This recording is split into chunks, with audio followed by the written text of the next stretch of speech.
Hey y'all, we made it to week 4. And this week we're talking about something that most people call love. But it wasn't love, it was conditioning. I didn't fall in love, I was conditioned. And that realization didn't come overnight. It came in therapy, it came in silence, it came in journaling. Shit. It came after I stopped performing strength and actually started healing. And a little bit after I got shot too, but we're going to get into that. I had a 20-year friendship with this man. 20 years, y'all. Do you understand what that does psychologically? When someone has been in your life for that long, they don't feel like a choice. They feel like destiny. It feel like meant to be. It even feel like safe because history creates familiarity. And familiarity can create the illusion of safety, but familiarity is not the same thing as security. Don't get it twisted.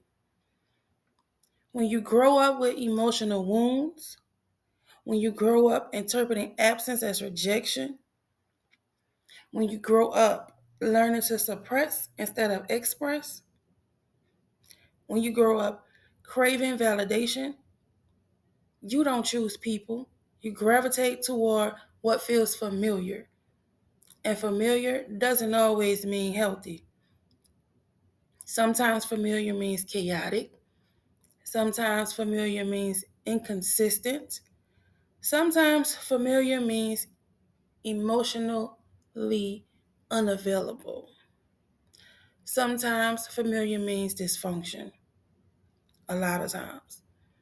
But because it matches what your nervous system recognizes, you call it love. I did. I knew him since we were young. Actually, he was younger than me, which created another level of shame for me because I felt like he younger, but running circles around me at the same damn time. But I was green to the street before I met him. He taught me so much. Oh my God, he taught me so much. But we gonna get into it. We were friends first, then something more, then back to friends, then back to something more. Every time I tried to detach, history pulled me back. I'm talking about stronghold pull, stronghold. This neck dude would just pop up out of the blue. Or some kind of way I end up on memory lane and phone ring or I call. It just was all kind of crazy. Just stronghold pull. I'm talking about got you in the chokehold, pull you back. Because history, history feel heavy. It feels sacred. It feels like something you're not supposed to walk away from.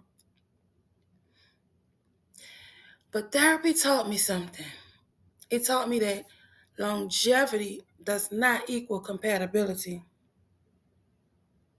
Ouch. History does not equal health. And time does not equal safety. Trauma bonding doesn't happen overnight.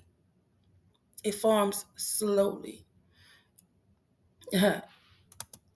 20 years was a long, slow formation. It forms through shared chaos. It forms through emotional highs and lows. It forms through intermittent reinforcement. When someone gives you just enough good moments to keep you hoping, it forms when you bond over struggle instead of stability. And the longer it lasts, the more it feels like destiny. But sometimes what feels like destiny is actually repetition. We repeat it a lot. This week we're going to talk about being introduced to his girlfriends, The bell binds right along, playing the cool girl, accepting crumbs like they were meals. Because trauma bonding doesn't look dramatic at first. It looks like loyalty. It looks like history. It looks like we've been through so much. It looks like nobody knows me like he does until you realize nobody should know you that long and still not treat you well. The core truth about this friendship, relationship, whatever you call it today, is sometimes what feels like love is actually familiarity with dysfunction. I actually wrote something about this in my book, Love's Parting Gift. Sometimes what we call love isn't love at all.